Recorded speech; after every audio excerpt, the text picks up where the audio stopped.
মামা 1 কেজি মালটার দাম কত? 150। কম হবে না? কম নাই মামা।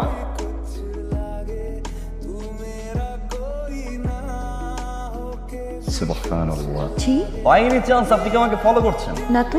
দাঁড়িয়ে আছেন কেন? জান না। Excuse me. Ding ding ding ding.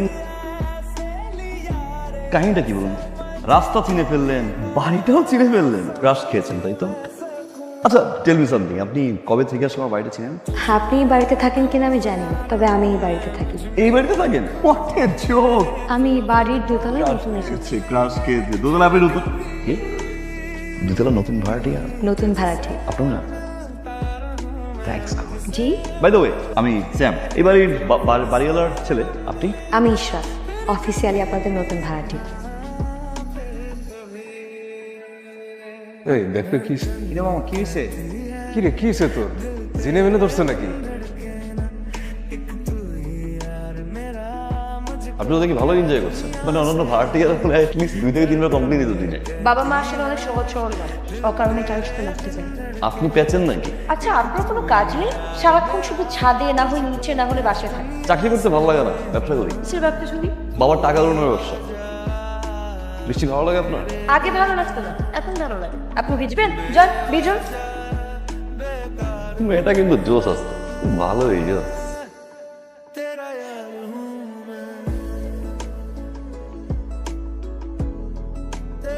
কি হয়েছে বলতো, তুই এরকম পাগলামি করতেছিস কেন? একটা ছেলে আমার যে কি ডিস্টার্ব শুরু করছে। আসলে না আমি তোর প্রেমে পড়ে গেছি আর সে আমার প্রেমে পড়ে গেছে। কোন ছেলে? এটা শুনলে তো আপনি ফিট হয়ে পড়ে যাবেন। কি নাম বল? আমাদের বাড়ি আমার ছেলে চেয়ার। স্যাম তোকে ডিস্টার্ব করে? দোস্ত তুই কি পাগল হইছিস? সকাল থেকে 5 বার আমার স্টার্ট করে ডাকলি। আমি সাইমন। দেবার বেটা ডানে বামে যেদিকে তাকাই এখানে আমি ইশরাত দেই। এদিক ঘুরি ইশরাত, এদিক ঘুরি ইশরাত, ডানে ঘুরি এই দেখ এমন দেখতেছিস। জি আমি সত্যি সত্যি ইশরাত আপনার সামনে দাঁড়িয়ে আছি। সমস্যা কি আপনার? আপনি ডিস্টার্ব করেন কেন? ভাল লাগে।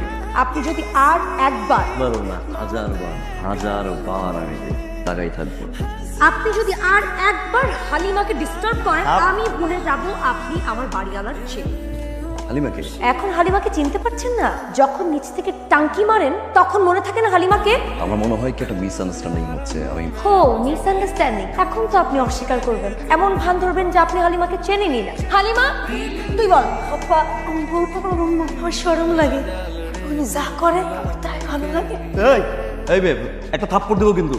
শুনেন এটা একটা মিসআন্ডারস্ট্যান্ডিং। হ্যাঁ সে ছিল, বাট আমি আপনাকে আপনাকে তার মানে আপনি স্বীকার করবেন না? এটা পুরোপুরি ভুল বুঝাবুঝি। আমি বুঝতে পারছি আপনি আমার ধোকা দিয়েছেন, আমার সাথে প্রতারণা করছেন। ব্রেকআপ। আপনি এই পিংবার কিছু না হয়েছে আমার। ডান দিকে তাকাই তুই, বাম দিকে তাকাই তুই, খাইতে গেলে তোমাকে দেখি, বসতে গেলে তোমাকে দেখি, সব জায়গায় শুধু তুমি তুমি তুমি আর তুমি। বন্ধুরা বলে এটা আমি ওষুধ। ওষুধের নামটা কি বলো?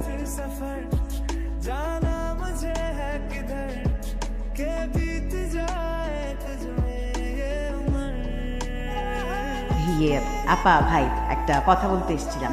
আপনাদের মেয়ের জন্য একটা বিয়ের প্রস্তাব নিয়ে এসেছিলাম। এই চলে এসছে। তোমার সঙ্গে স্যামের দেখা সাক্ষাৎ হয়েছে তাই না? কথাবার্তা হয়েছে। স্যাম ভীষণ পছন্দ করেছে ওকে, আর আমরাও পছন্দ করেছি। আপা আপনারা যেহেতু বিয়ের প্রস্তাব নিয়ে এসেছেন তখন আপনাদের জানানো উচিত ও আসলে আমাদের মেয়ে না, আমার ছেলের বউ। 2 বছর আগে আমরা ওকে বৌমা করে আমাদের সংসারে নিয়ে এসেছিলাম। 1 বছর আগে আমার ছেলেটা হার্ট অ্যাটাকে মারা যায়। ও আমাদের কাছে আমাদের মেয়ের মতোই রয়ে গেছে। তবু আমরা চাই ও যেন আবার নতুন করে জীবনটা শুরু করে। বাবা বড় করে হা করো, অভিনন্দন। তোমার বিয়ে পাক্কা। শুভ কাজের কথা কইতেছিলাম এতক্ষণ, এখন একটা অশুভ কাজের কথা কইছি। কথাটা হইলো আমার গ্রামের বাড়ির জমাজমি নিয়ে এখন বাড়ি যাই, এমার্জেন্সি। শুনুন না, ড্রপ করি প্লিজ। বিয়ের আগে আমি আর জ্বালাবো না, প্রমিস। সারা জীবন তো আমারই যাইতে হবে না। বাড়িতে যাচ্ছিলাম কাজে, কেউ চাইলে উঠতে পারে, ভালো লাগে।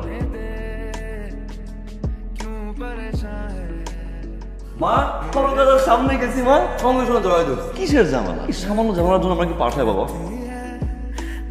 কি প্রেমের সমুদ্রে নামার আগে জানা ভালো সমুদ্রের কোনো তীর হয় না, আর মেয়েরা প্রথম যাকে ভালোবাসে সে হারিয়ে গেলেও তাকে ভুলতে পারা যায় না। সবচেয়ে প্রিয় মানুষটিকে ছাড়া বেঁচে থাকা কষ্টকর, কিন্তু অসম্ভব কিছু না।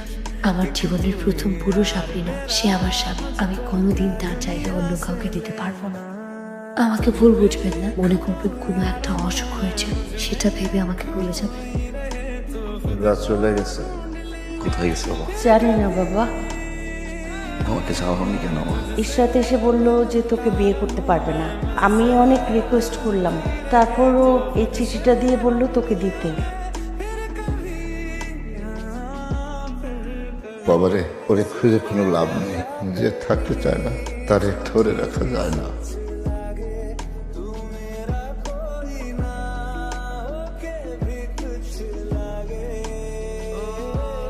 বাবা স্যাম, আমি সরি বাবা।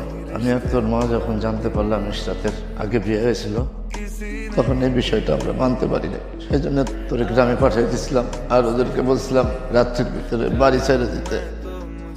হ্যাঁ বাবা, আর চিঠিটা আমি লিখি। আমি বুঝতে পারিনি বাবা যে ইশরাত এত লক্ষ্মী একটা মেয়ে, আরে এমন একটা লক্ষ্মী মেয়ে তো আমাদের ছেলের জন্য দরকার। আমরা বুঝতে পারিনি বাবা, আমাদেরকে মাফ করে দিস। ইশরাত মা, ইশরাত,